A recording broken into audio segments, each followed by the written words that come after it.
آیت نمبر 35 یا بنی آدم اما یاتینکم رسول منکم یقصون علیکم آیاتی، اے اولاد آدم اگر تمہارے پاس تم ہی میں سے رسول آئیں جو تمہیں میری آیات بیان کرے، تو جس نے تقوی اختیار کیا اور اس نے اصلاح کر لی تو ان پر نہ کوئی خوف ہوگا نہ وہ غمگین ہوں گے۔ دیکھیں ہم کہتے ہیں صرف یہ لفظ صرف ان کے لیے ہے جنہوں نے چلے کاٹ لیے، زندگیاں گزار لی، اولیاء صوفیہ، بس ان پر غم اور فکر نہیں ہوگا۔ اللہ تعالیٰ تو یہاں کہہ رہے ہیں جو میرے رسول آئے ان کی بات مان لیں، ان پر بھی خوف نہیں ہے۔ ہم نے یہ آیات بس اسپیسیفک کسی معاملے پہ جوڑ دی۔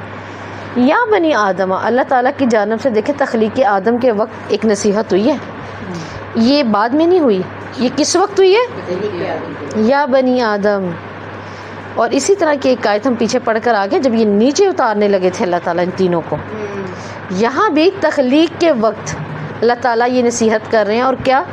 جب میرے رسول آئیں گے، دیکھیں نیچے تو پھینک دیا، جاؤ نیچے اترو، دشمن ہو ایک دوسرے کے، اب نیچے آؤ اور ایک دوسرے کے دشمن ہو تو مطلب بس دشمنی ہی چلتی رہے؟ نہیں، وہ مقصد پورا کیا اللہ تعالیٰ جی کہتے ہیں میں نے خلیفہ بنانے لگا، میں جانتا ہوں تم نہیں جانتے۔ اس بات پر اللہ کہتے ہیں رسول آئیں گے جو اللہ سے ڈر کر اصلاح کرے گا، اس کے لیے غم و فکر نہیں ہے۔ جو ڈر کر جو کرے گا ہی نہیں، اس پر پھر کیا؟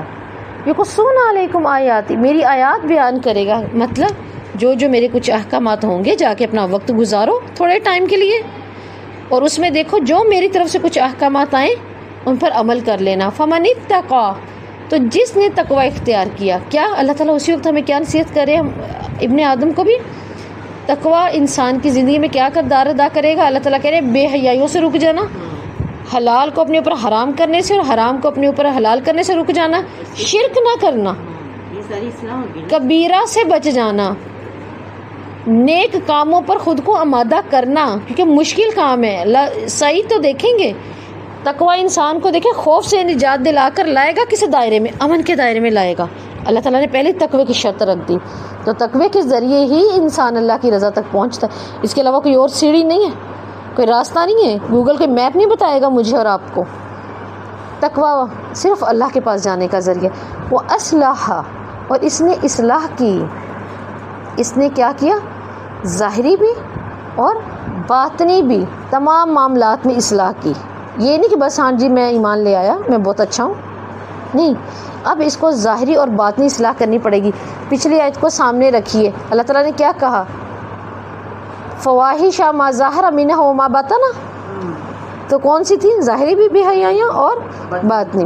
اب اللہ تعالیٰ یہاں یہی تو کہہ رہے ہیں کہ وہ اصلاح، اور جس نے اصلاح کی، کیا مطلب؟ وہ ظاہری اور باطنی معاملات میں اپنی اصلاح کر لینا، تو پھر تم پر کوئی خوف نہیں ہوگا، نہ جانے کا، دنیا چھوڑنے کا، اور نہ جہنم کا، مستقبل کا کہ آگے کیا ہوگا۔ والذین کذبوا بآیاتنا واستکبروا عنہا اولئک اصحاب النار، اور جن لوگوں نے میری آیات کو جھٹلا دیا، کیونکہ اللہ کہہ رہے اصلاح کر لینا، سننا پھر اس کے مطابق اصلاح کر لینا، لیکن جو نہیں سنے گا، نہیں مانے گا، جھٹلا دے گا، لوگ وہی تو ہیں آگ والے، اور اس میں رہیں گے بھی ہمیشہ۔